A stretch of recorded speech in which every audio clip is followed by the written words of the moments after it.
In August 1961, the Berlin Wall rose almost overnight, and tension between East and West reached a new peak.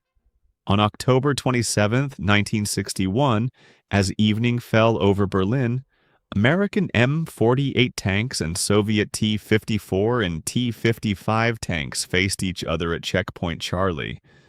Barely 100 meters apart, their guns loaded and uncovered. For around 16 hours through the cold night and into the gray light of dawn, soldiers on both sides waited in silence, fingers close to triggers, knowing that any misunderstanding could spark a shooting war in the center of Berlin.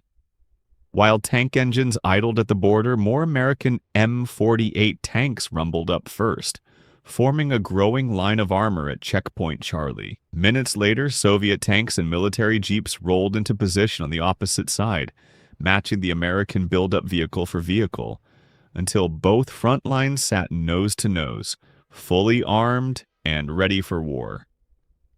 As the hours dragged on, a young Soviet soldier, tense and angry, stepped forward and edged too close to the white borderline, his boot almost crossing into the American sector.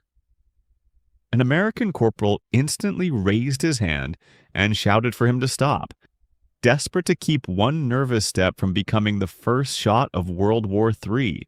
Behind the scenes, while tank engines idled at the border, Washington and Moscow used secret diplomatic channels to negotiate a way out, with President John F. Kennedy and Soviet leader Nikita Khrushchev both determined to avoid war. Just after dawn, Soviet tanks slowly reversed one after another, and minutes later, the American tanks did the same. Without a single shot fired, one of the Cold War's most dangerous confrontations ended in silence in the streets of Berlin.